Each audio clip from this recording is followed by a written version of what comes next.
like our quarterback, obviously. Like the way our offense is putting points on the board.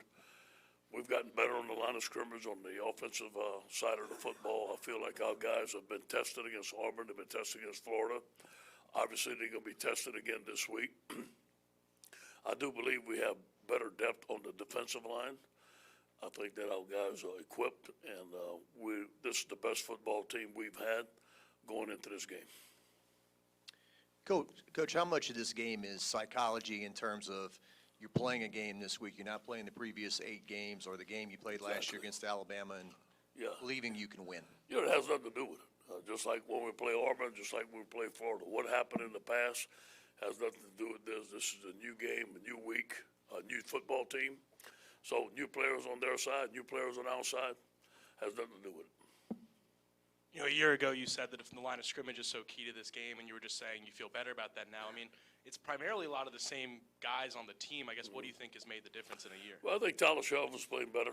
You know, last year they hurt us in the run up the middle. I think Tyler's playing really, really well. He wasn't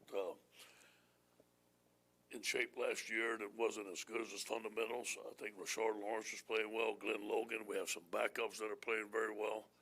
So I feel good about our interior. I feel good about our core. I feel good about our tackling since the Vanderbilt game. Again, we're going to be tested. They're going to make some plays, but I feel that we're very well equipped. Coach, on here, and you're right. I know that you love D-line play. How would you evaluate Alabama's defensive line this year? You know, Raekwon obviously is an outstanding player. I recruited Raekwon. He uses his hands very well. They have some young players up there. They still play with great technique. They still hold the line of scrimmage. They're still good pass rushers. Are they as dominant as they've been in the past? We're going to find out. There's some new players there, some new freshmen starting. They're good players. They just don't have the experience that they had years past. Ed, over here. When you took the job 3 years ago, you cited Alabama as the benchmark for the SEC and for your program. I'm curious, how much ground, how do you compare the programs? How much ground have you all made up, you think? Well, you can tell by the rankings, it looks like we made up some ground, but, you know, we still got to beat them. I mean, that's, you know, you still got to beat them. You still got to go through them to win the SEC West and get the SEC championship. We've had some tests this year. We've answered the bell, and I do believe we have tremendous leadership. I do believe we're well equipped to compete with these guys. I believe it's going to be a great game. Off the field, the program in general, do you feel like, you know, staffing, resources, Well, do you feel like y'all made up ground there? no question. I think the hiring of Joe Brady, I think keeping Dave Aranda, having the analysts that we have. I believe that Greg McMahon's an excellent special teams coordinator. I'll match this staff with anybody. Ed, have you ever seen this much wide receiver talent on a field in a game like this? No. I mean, No. how do you feel like that plays into this game, and you know, how are you prepared for Alabama's talent there? Well, it goes to show you the direction of the SEC, the spread. And all the top players in the country have an interest in coming play in the SEC. So we basically can go anywhere in the country and get the top receiver. We've just been fortunate we've had great receivers here in the state of Louisiana, which all 3 of our receivers are from the state of Louisiana. So we're excited about that. But you know what? We're able to attract top talent across the country. We have a great wide receiver recruiting class right now. So I think it's a tribute to having a great quarterback in the spread offense.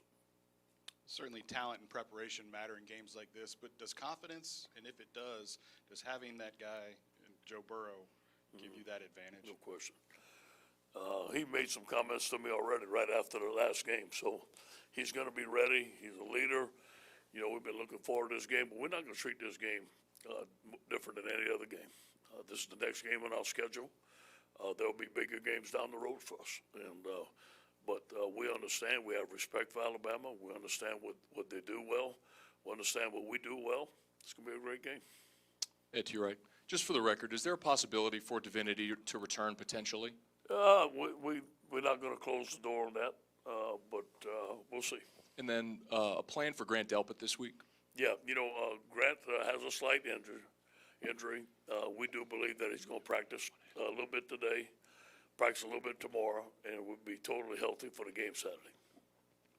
Now that you've faced off with Alabama a few times as a head coach, I mean, just in terms of the way you prepare with your team for it, go into the week, I mean, have you learned any lessons, I guess, in that sense? Yeah, don't overhype it.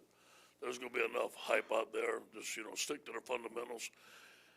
Although there's great wide receivers, there's great quarterbacks, you still have to win the line of scrimmage here. Last year, we didn't win the line of scrimmage. They ran the ball on us.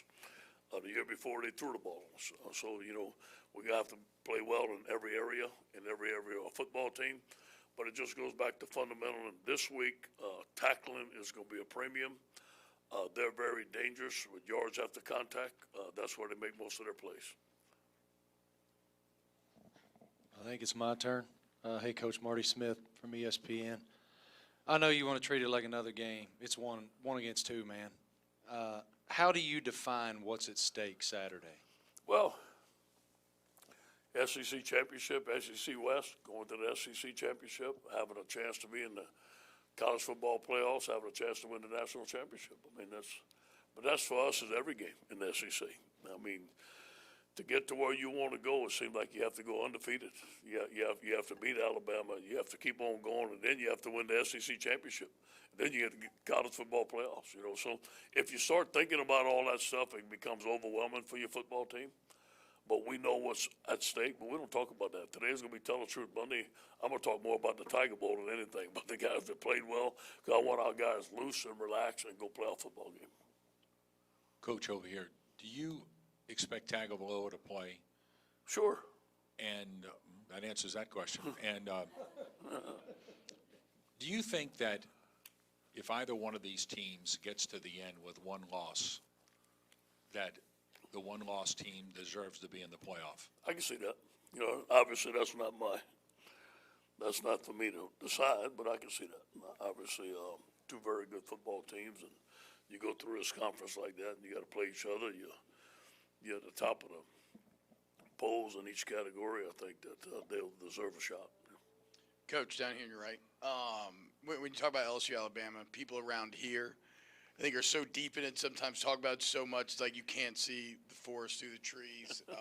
But Joe Brady's not from here, right? So, what do you think? Has he brought a new perspective on this game and how to attack it? Confidence. He's worked very hard on Alabama. We started on Alabama last spring. First of all, we looked at our game last year where we didn't do very well. With some of the things that we can do better. I think Joe's very good at dissecting film, very good at looking at strengths and weaknesses and putting our guys in the right position. Him and Steve have worked tirelessly all week last week. One went out on Monday. Then Joe stayed in all weekend. Steve stayed in on Monday. He went out on Friday, so they took turns. They've been in the office all week. Obviously, I believe we're going to put our guys in the best position, but as you know, players got to make plays. And we went down there 2 years ago, and we had a skinny post open 3 times. We didn't hit it. You got to make the plays, but I do believe we have the quarterback to do it now. Ed, you have the facilities now, and you're winning now. Alabama and LSU put a lot of players in the NFL. When you recruit, how much do you pitch that, and do you kind of maybe put that in the background because it's 3 years away, or you go right for it? No question. When we recruit, we talk about the NFL a lot. We talk about how many players we have in the NFL, how many first-round draft choices we have, and also about the success that our players have in the NFL, that they don't go to the NFL and just bomb out. They have a lot of success, they're MVPs, and they play for years to come. Believe it or not, this recruiting class that we have recruited, which is 1, 2, 3, 4, 5 in the country, it changes, we recruited them without these facilities because of the allure of the SEC, the allure of LSU, because the education, the type of coaching they're going to get. So these facilities are going to help us. Obviously, this is a big game in recruiting. Everybody's going to watch it, but so was the Florida game and so was the Auburn game.